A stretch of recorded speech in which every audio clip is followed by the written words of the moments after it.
अस्सलाम वालेकुम। जय हिंद, जय महाराष्ट्र।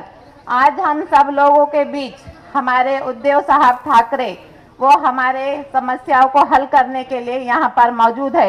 हमारे संभाजी नगर के महानगर पालिका के आमदार अंबाजी जानवे साहब वो हमारे मुश्किलों को आसान करने के लिए इतने दूर से हम लोगों के लिए आए हैं।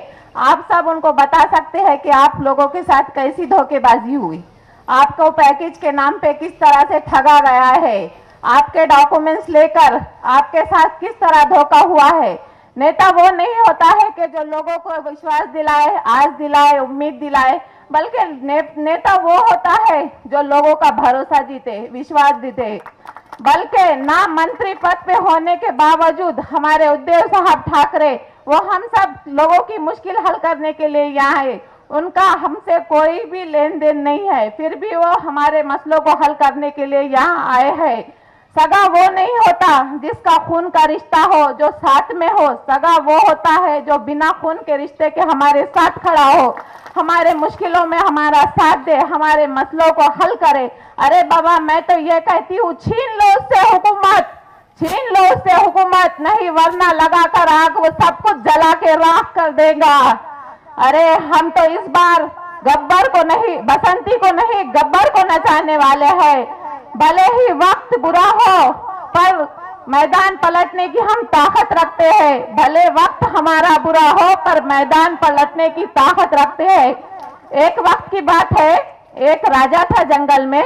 उसने कहा, मैं चुन के आने के बाद आप सब लोगों को एक एक कंबल दूंगा। मासूम भेड़ियों ने उसे जिताकर ला भी लिया, पर उन्होंने ये नहीं सोचा कि ये कंबल को उन कहां से लाएंगा। फिर यही इसी तरह से एक बात यह है कि लाड़की बहन योजना, बड़े ही प्यार से लाड़के बहनों के लिए ये योजना तैयार की गई है। उनके अकाउंट में 1500 रुपए तो गिर गए, पर जो निराधार की मासूम बेवाएं थी, जो सड़कों पे बैठकर भीख श्रावण बाढ़ की महीनों को उनको पैसे मिलते थे, वो सब बंद हो गए। पैसे वाली बहनों का तो पार्लर का खर्चा निकल गया, पर भाई का जो राशन 5000 का था वो 5000 पे से 10,000 पर आ गया। फिर किस तरह की हुकूमत है ये? कौन सी ऐसा देश है जहां पर किताबों पर जीएसटी लगा है?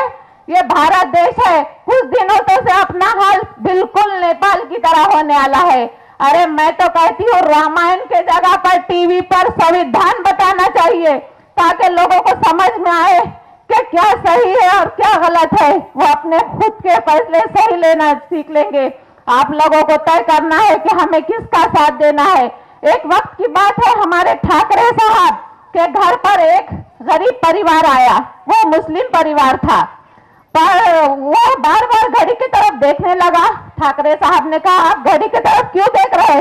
उसने कहा, सर मेरे नमाज का टाइम हो गया है।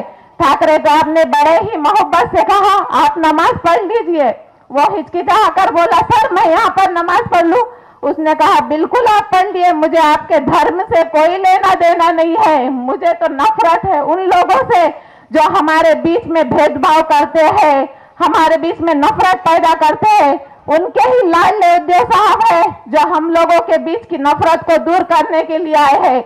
आप लोग ऐसा नेता चुनिए जो हम लोग का साथ दे, हमारे साथ खड़े, हमारी मुश्किलों में हमारा साथ दे। आप अपनी अपनी मुश्किलें उनको दिल खोलकर बता सकते हैं। आपके मुश्किलों को वो हल करने वाले हैं, आपके मुसीबतों को वो दूर करने वाले हैं। इतना चंद अल्फाज कहकर मैं अपने बातें खत्म करती हूँ। जय हिंद, जय महाराष्ट्र।